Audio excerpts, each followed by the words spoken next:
In today's lecture, we continue our discussion on velocity and acceleration analysis of planar mechanisms. To start with, we take up two examples. The first example will illustrate the use of the concept of velocity and acceleration image. The second example will illustrate the use of the concept of coincident points, that means instantaneously coincident points belonging to various links. So let me start with the first example.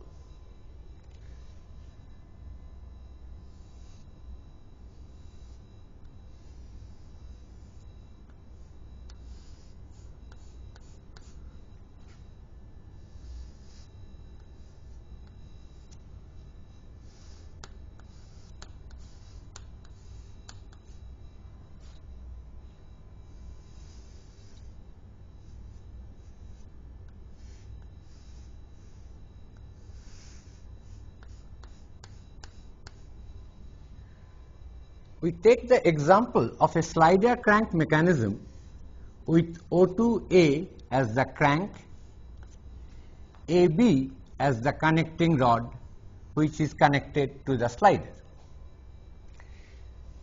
Suppose the crank angular velocity is given as omega 2.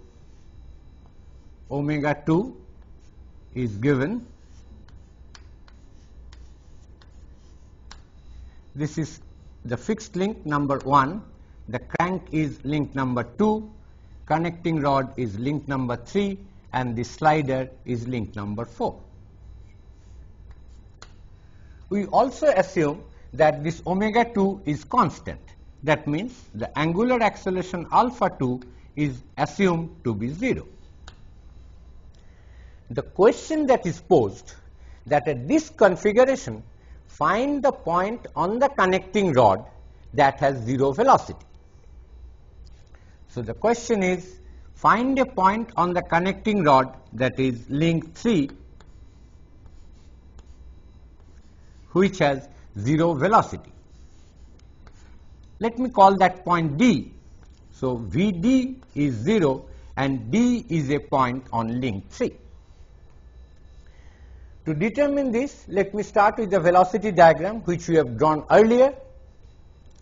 Let the velocity of the point A, which is perpendicular to O2A,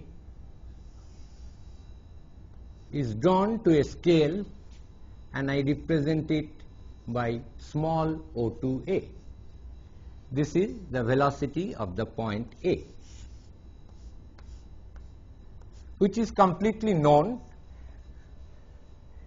VA is omega 2 cross vector O2A.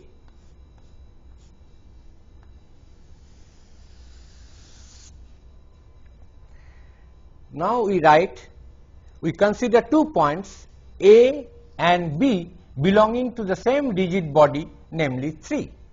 So we can write VB is VA plus omega 3 cross AB.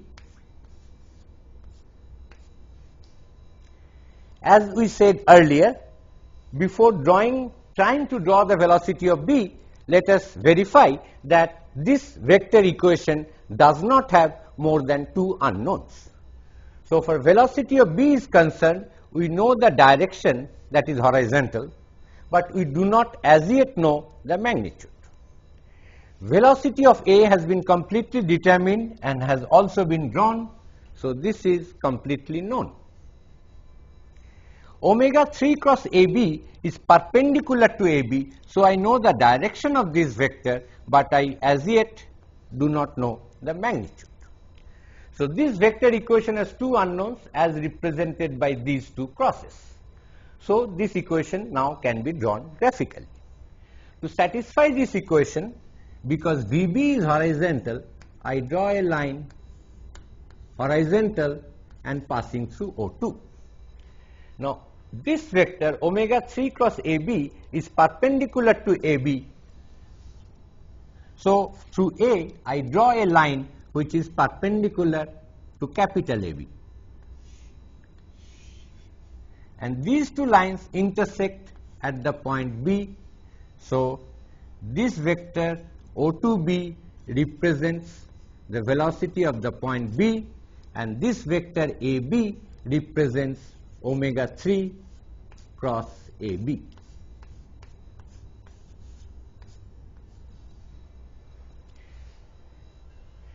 So, this completes the velocity diagram, but the question, if we remember, that we want to find a point on link 3 which has 0 velocity at this instant. That means we should find a point in the space diagram whose image is at O2. As we see link 3, there are 2 points A and B which are corresponding points in the velocity diagram is small a and small b. So, if to find the point D, this point D, whose image should be O2 such that velocity of D is 0. So, what we do? As we see, this line is perpendicular to capital AB, this line is perpendicular to capital O2A.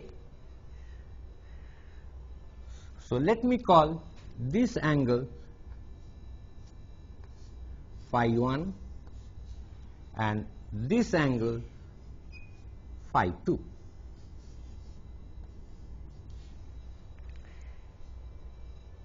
Note the direction that the phi 1 is counterclockwise at A and phi 2 is counterclockwise at B. So, here in the space diagram at capital AB, I draw a line at an angle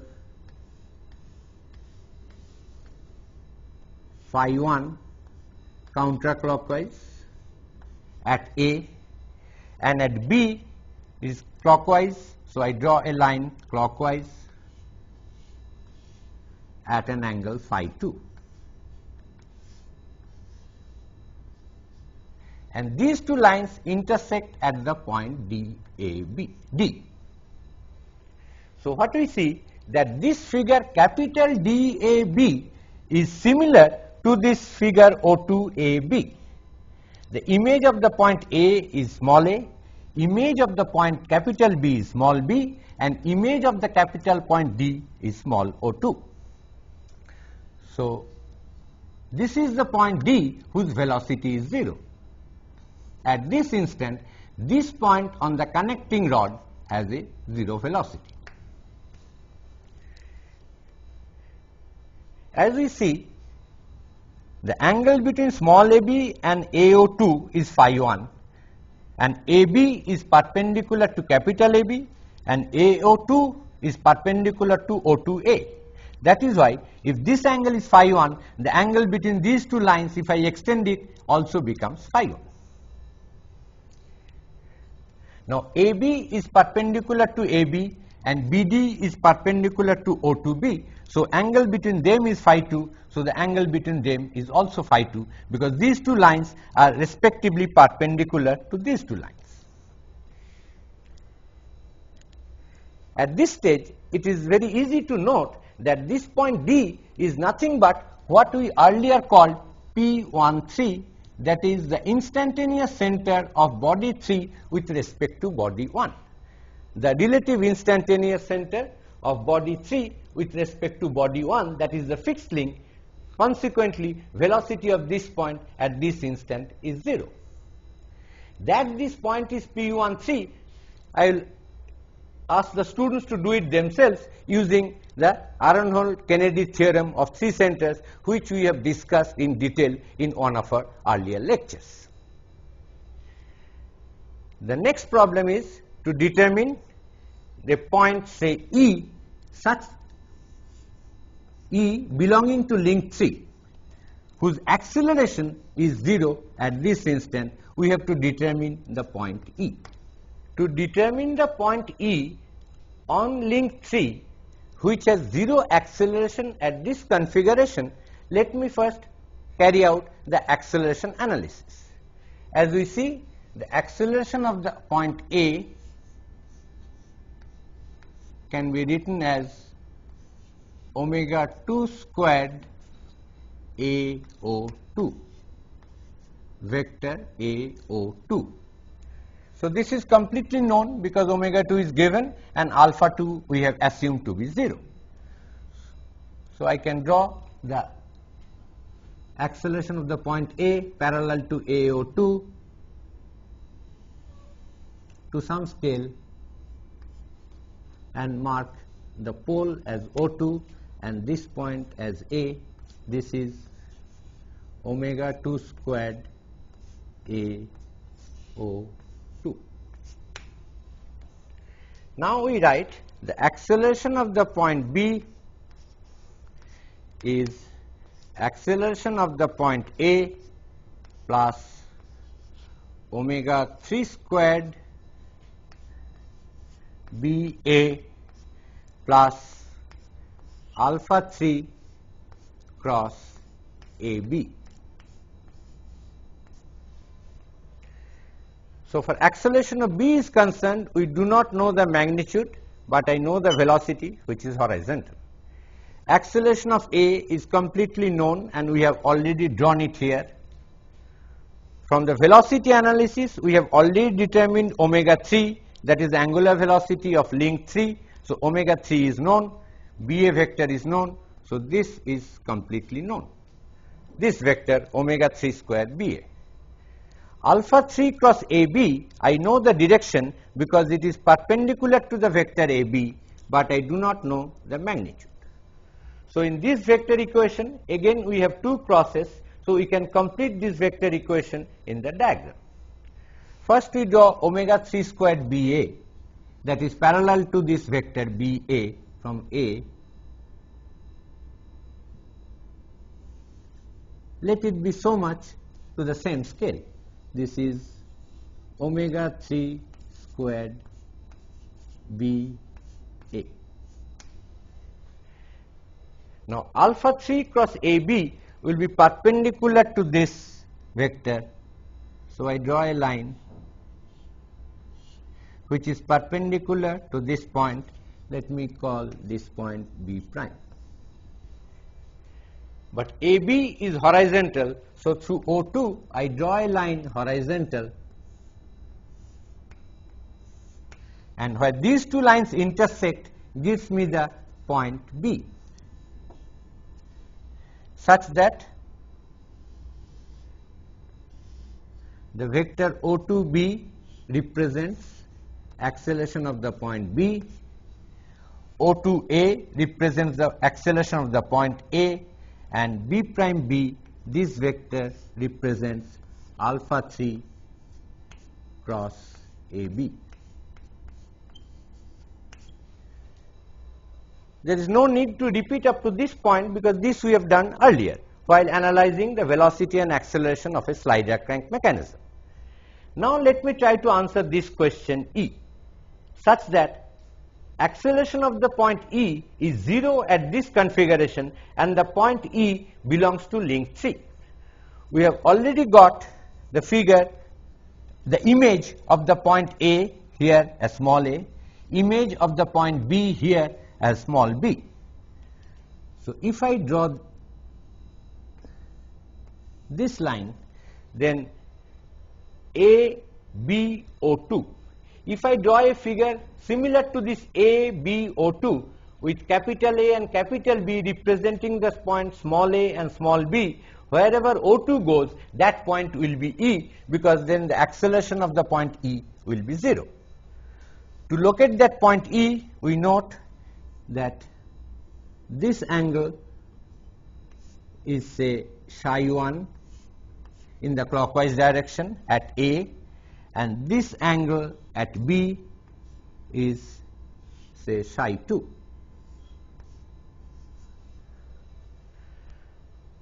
So at A, I draw a line at an angle psi 1 with AB. With AB, the point O2 is at an angle psi 1 at A. So with AB, I draw an angle in the clockwise direction and psi 1. So E must lie on this line. Similarly, at B, I draw a line which is almost what, 90 degree. So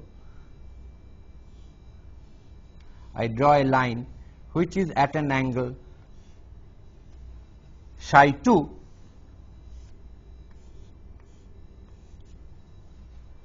This angle is psi 2 at B.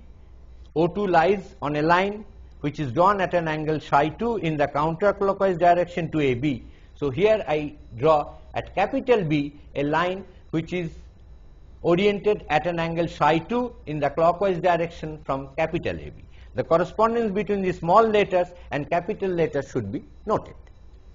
Where these two lines intersect, that gives me the point E, such that image of the point E is O2, which means that the acceleration of the point E belonging to link 3 at this instant will be 0. It is needless to say that this point D with 0 velocity or this point E with 0 acceleration belonging to link 3 may lie outside the physical boundary of link 3.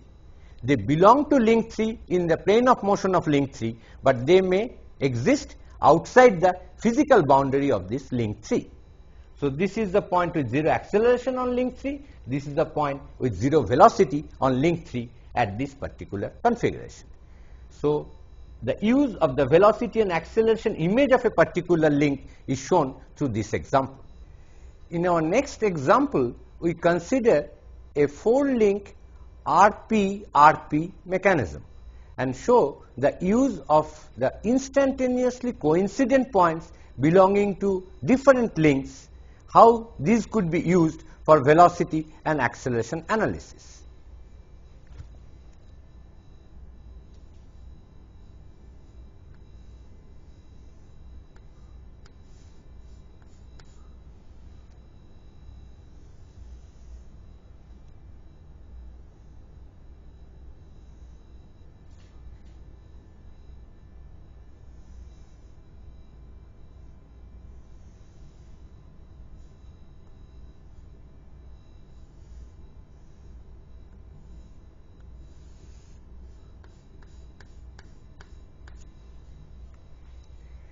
This is an RP-RP mechanism.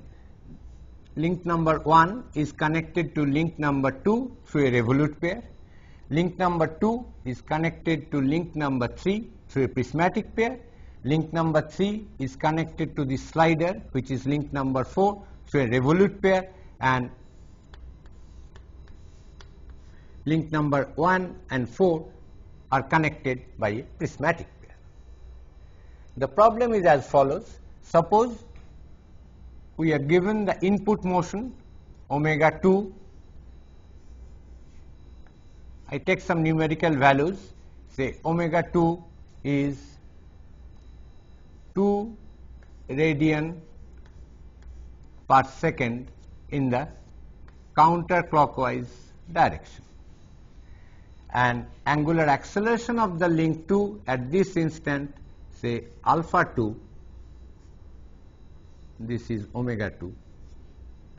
Alpha 2 is also given as 4 radian per second squared. The statement of the problem is determine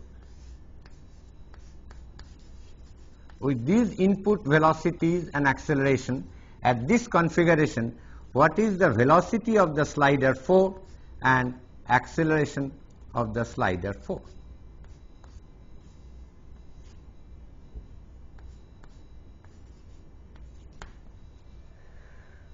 So let me first carry out the velocity analysis, and we are given, suppose this distance at this configuration is, I take another numerical value, is say 5 centimeter. To carry out the velocity analysis, I consider instantaneously coincident points at this revolute axis of the block center and call it P3, which is always coincident with P4.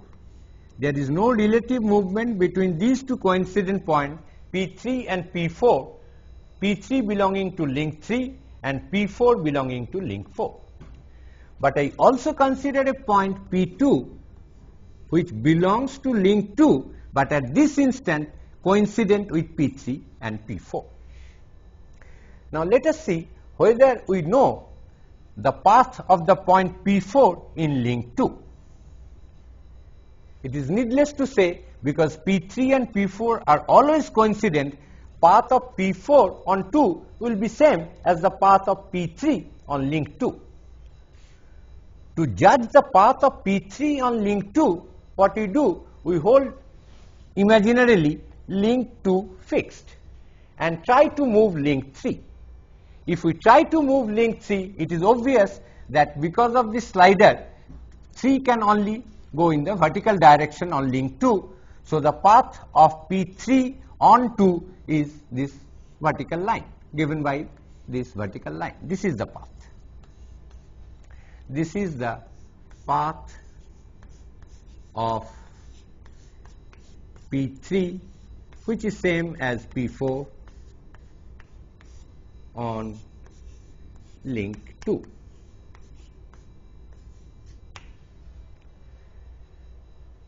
Now we can write that velocity of P4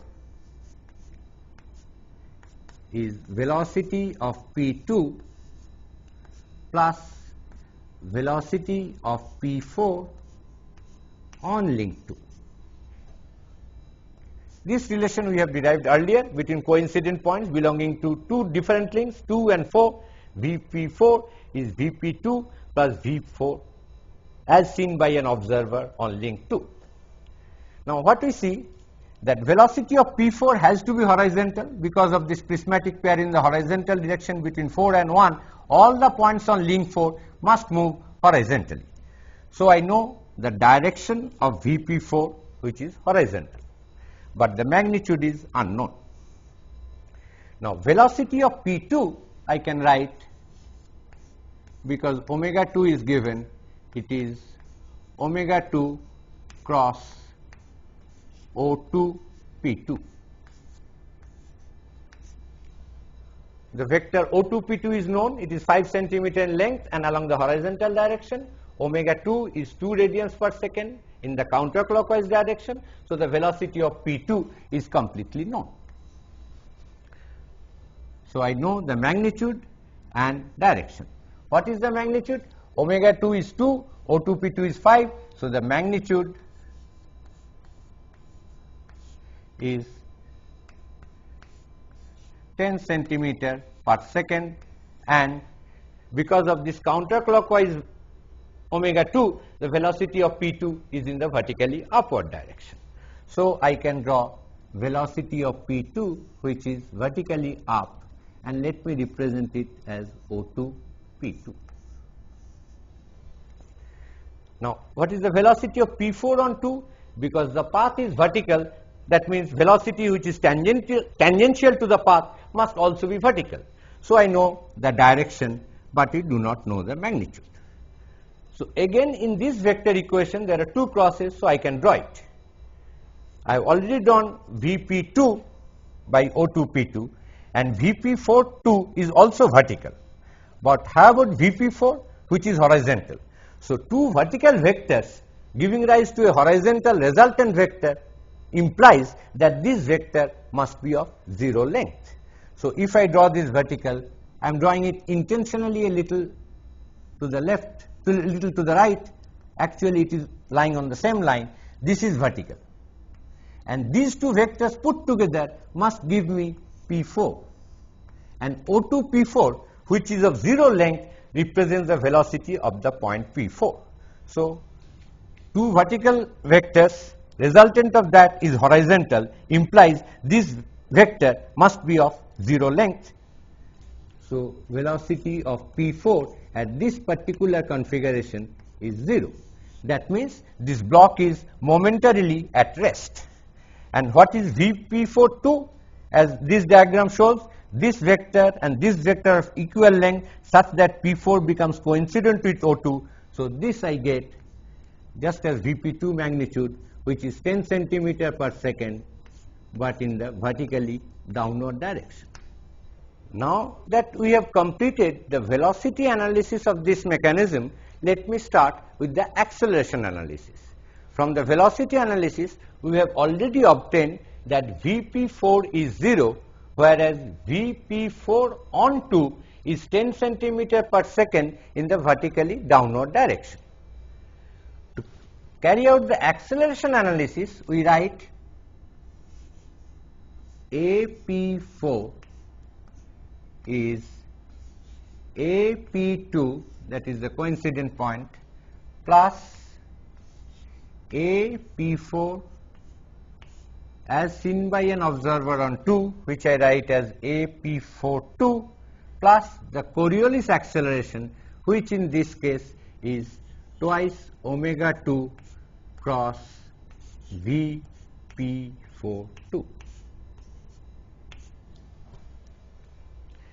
P2 and P4 are coincident points belonging to link 4 and P2 to link 2. From this acceleration equation, let me determine which velocities, which vectors are known and which vectors are unknown. AP2 is completely known because the input angular velocity omega 2 and input angular acceleration alpha 2 are prescribed. So I can write AP2 is omega 2 squared P2O2 plus alpha 2 cross O2 P2. Everything is specified, so AP2 is completely known. Magnitude of omega 2 squared P2O2 is omega 2 squared is 2 squared, that is 4. P2O2 is 5, so this is 20 centimeter per second squared. The magnitude of omega 2 squared into P2O2, this vector is 4 into 5, that is 20 centimeter per second squared, and the direction is along the vector P2O2, that is horizontal to the left. Alpha 2 cross O2 P2. O2 P2 is 5 centimeter and alpha 2 is 4 radians per second square. So the magnitude of this is also 4 into 5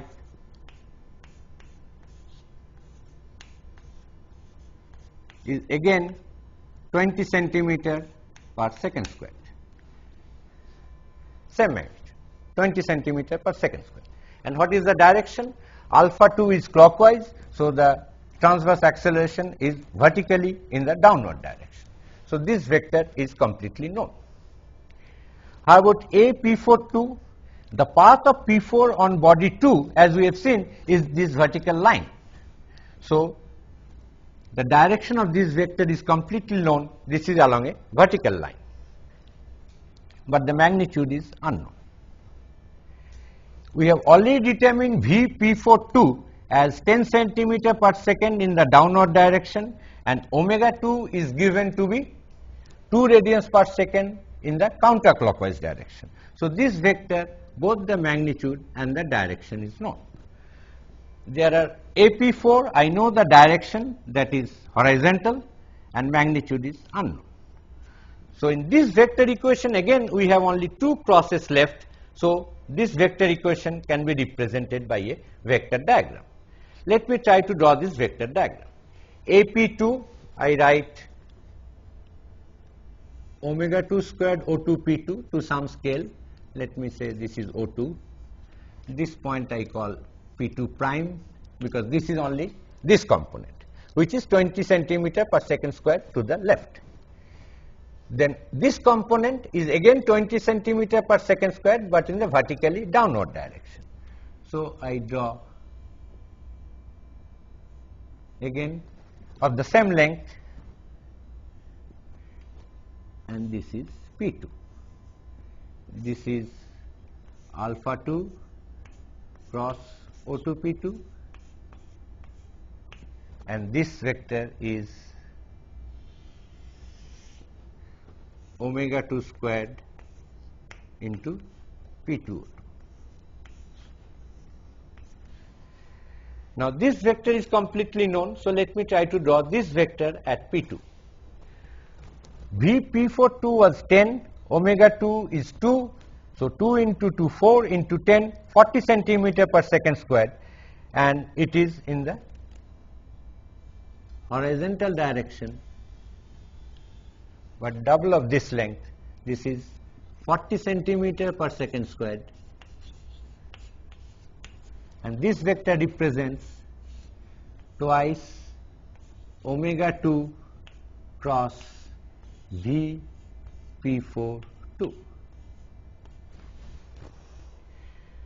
And AP42 I know is vertical. So I draw a vertical line to this point.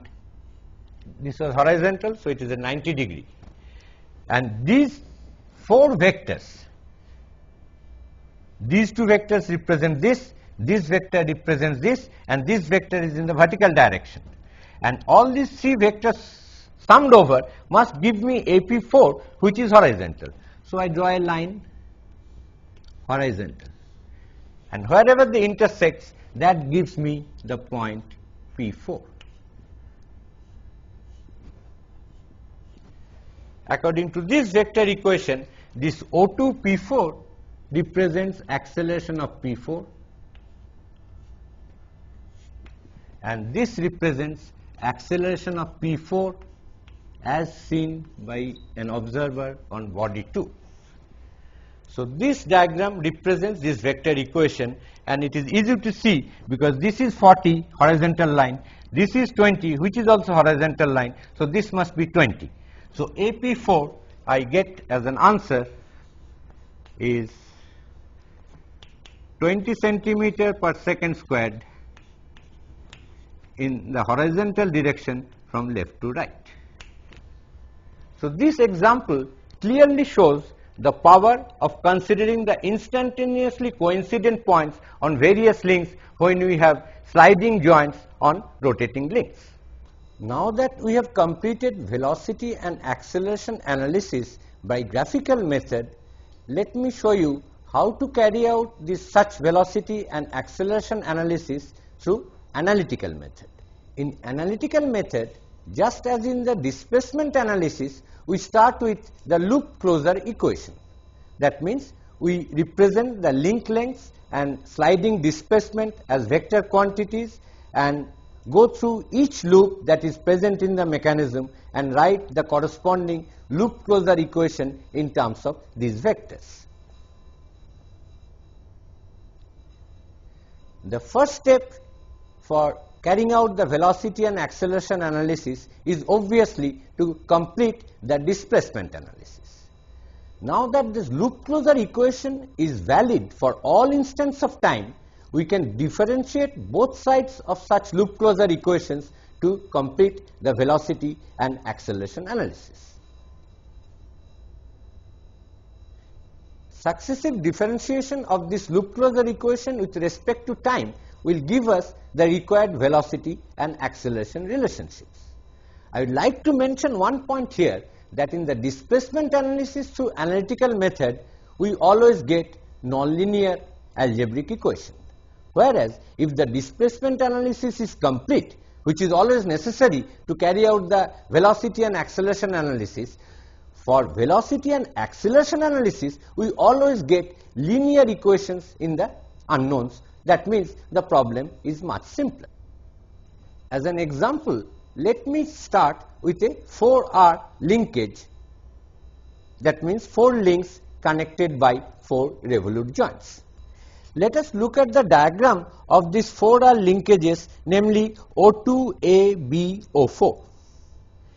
As in the displacement analysis, we set up a coordinate system, Cartesian coordinate system, xy with the origin at the revolute pair O2.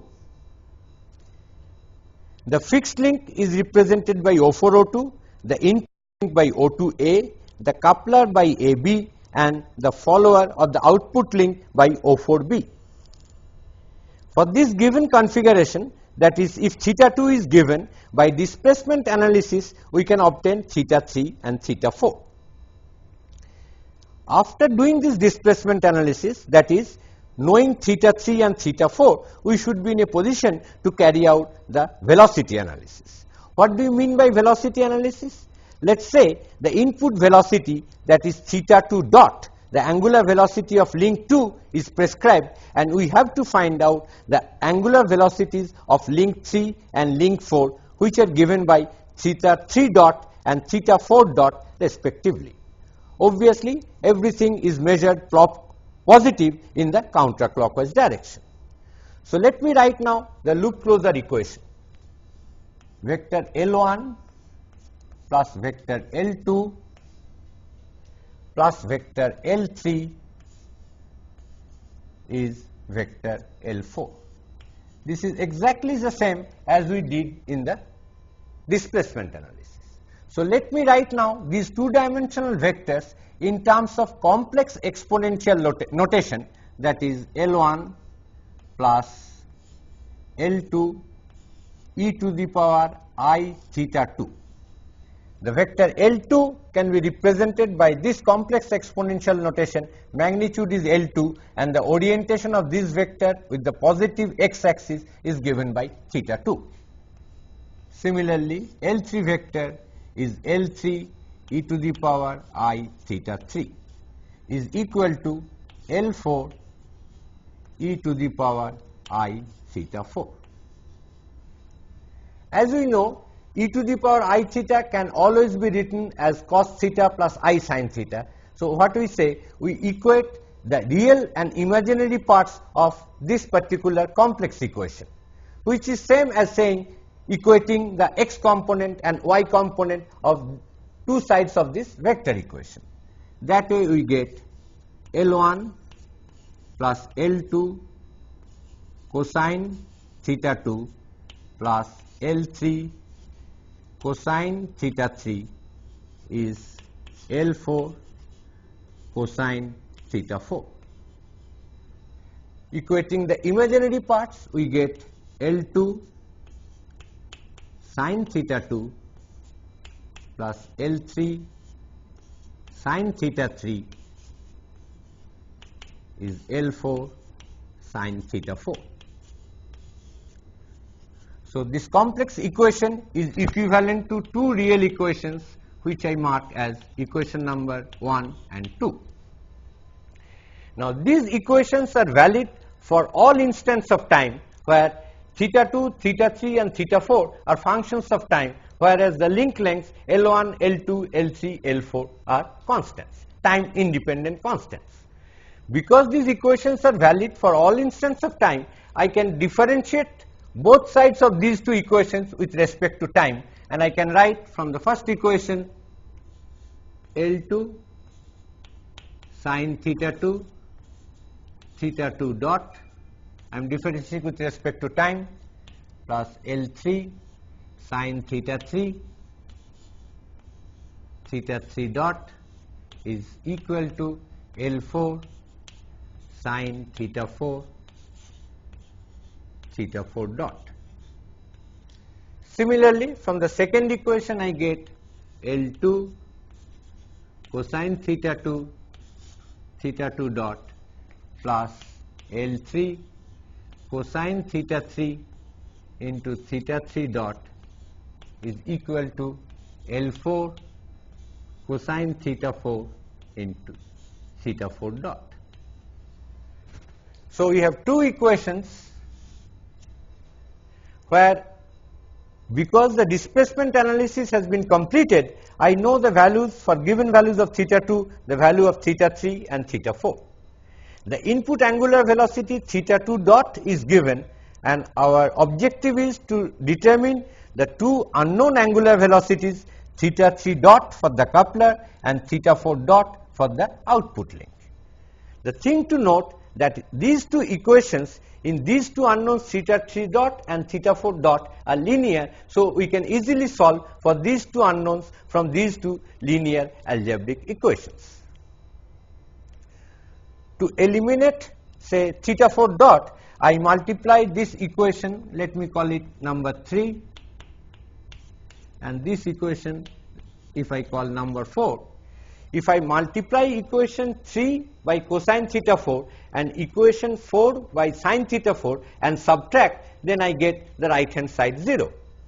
So what we have done? We have multiplied by cosine theta 4, the top equation.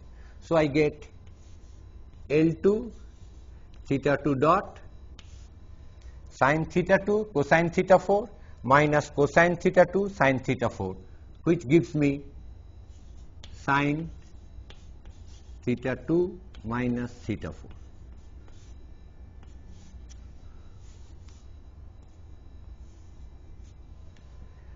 And here I have multiplied by cos theta 4, and here I have multiplied by sine theta 4 and subtracted.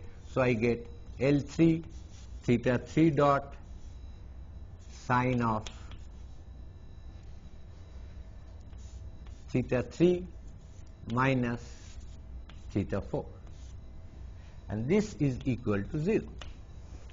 Let me check. Sine theta 2 cos theta 4 minus cos theta 2 sine theta 4, sine theta 3 cos theta 4 minus cos theta 3 sine theta 4.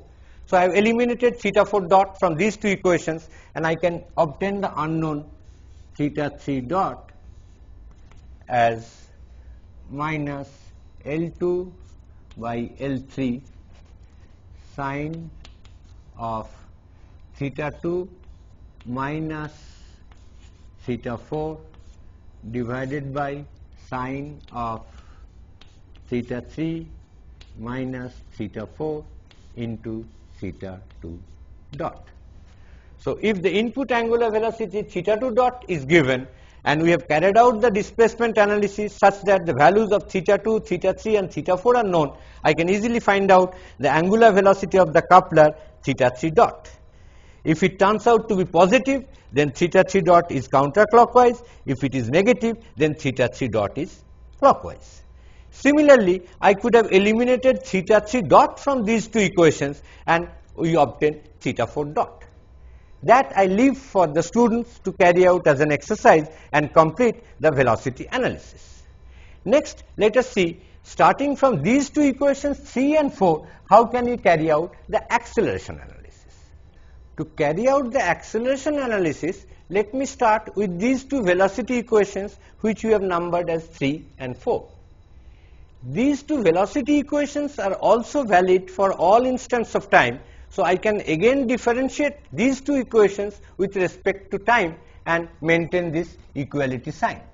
So let me differentiate the first equation, then I get L2 cosine theta 2 dot squared plus L2 sine theta 2 into theta 2 double dot. These two terms I get from the first term if I differentiate with respect to time. Similarly, differentiating this term with respect to time, I get two more terms, namely L3 cosine theta 3 dot squared plus L3 sine theta 3 double dot, and that is equal to, again differentiate the right hand side, I get L4 cosine theta 4 dot squared plus L4 sine theta 4 double dot. This is one acceleration relationship. This equation let me number as 5. Similarly, from the second equation I get minus L2 sine theta 2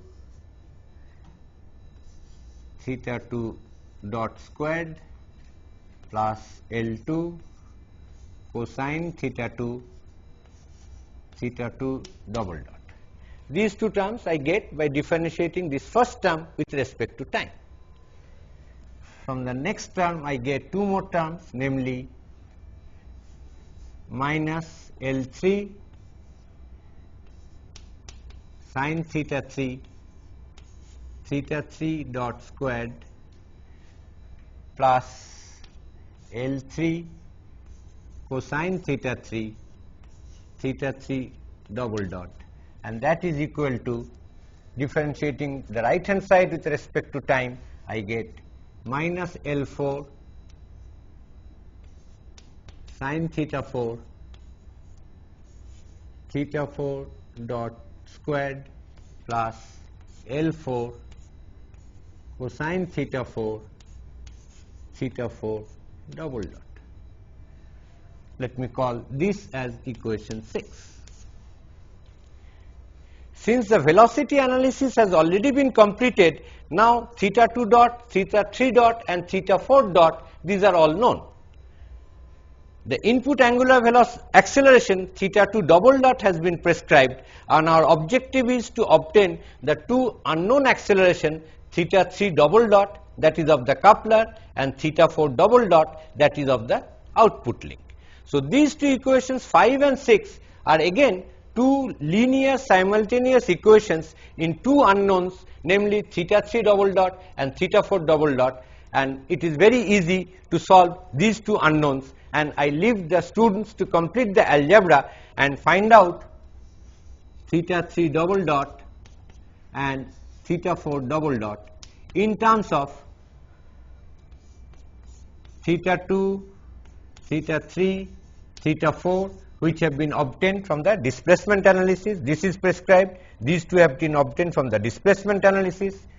Theta 2 dot, which has been prescribed, and we have already obtained theta 3 dot and theta 4 dot from the velocity analysis, and the input angular acceleration theta 2 double dot. Exactly the same way we eliminate theta 4 double dot to solve for theta 3 double dot, and then we eliminate theta 3 double dot to obtain theta 4 double dot, which will be again functions of all these variables. That completes the acceleration analysis by analytical method. So at the end of this lecture, we have completed our discussion on velocity, on acceleration analysis of planar linkages, both by graphical method and analytical method.